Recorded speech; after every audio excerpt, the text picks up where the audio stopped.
വിശുദ്ധ ക്ലാരയ്ക്ക് മറ്റുള്ളവരോടുള്ള സ്നേഹവും കരുതലും വളരെ വലുതായിരുന്നു.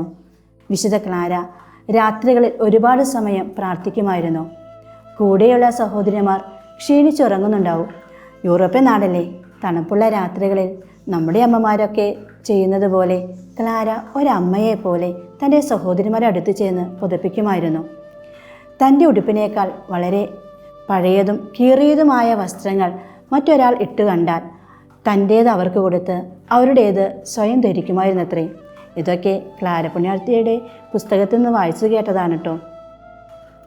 മഠത്തിൻ്റെ ആവശ്യങ്ങൾക്ക് വേണ്ടി സഹോദരിമാർ പുറത്തുപോയി വരുമ്പോൾ ക്ലാര അവരുടെ പാദങ്ങൾ കഴുകുക ശീലമായിരുന്നു. ഏറ്റവും തരം താണ ജോലികൾ ചെയ്യുന്നതിൽ ക്ലാരയ്ക്ക് ഒരു മടിയും ഉണ്ടായിരുന്നില്ല. അന്നത്തെ കാലത്തൊക്കെ ഒരുപാട് കുഷ്ഠരോഗികളുണ്ടായിരുന്നു. അവരെ കരുണയോടും സ്നേഹത്തോടും കൂടി ശുശ്രൂഷിക്കുവാനും സേവിക്കുവാനും ക്ലാര വളരെ ശ്രദ്ധ ചെലുത്തിയിരുന്നു. തീരെ ദരിദ്രമായിരുന്നെങ്കിലും തനിക്ക് കിട്ടുന്ന സാധനങ്ങൾ തൻ്റെ സഹോദരിമാർക്ക് വേണ്ടി പങ്കുവെച്ചു കൊടുക്കുന്നതിൽ ക്ലാരയ്ക്ക് വളരെ സന്തോഷമായിരുന്നു.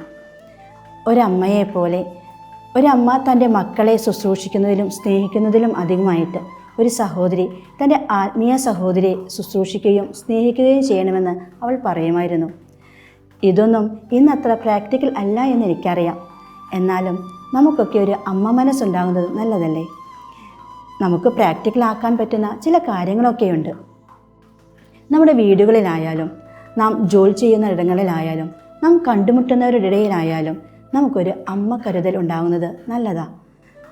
ഇപ്പോൾ നമ്മൾ ബസ്സിൽ യാത്ര ചെയ്യുമ്പോൾ പ്രായമായവരെ കാണും, കുഞ്ഞുമായി വരുന്ന അമ്മമാരെ കാണും.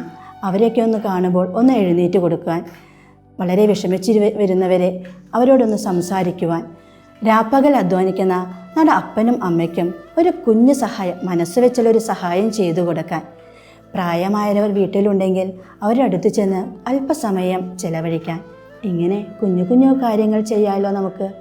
അങ്ങനെ നമ്മുടെ സാന്നിധ്യവും സാമീപ്യവും അപ്പോൾ വിലയുള്ളതായിരിക്കും. അങ്ങനെ നമുക്കും ഒരു കുഞ്ഞു വിശുദ്ധരാകാം.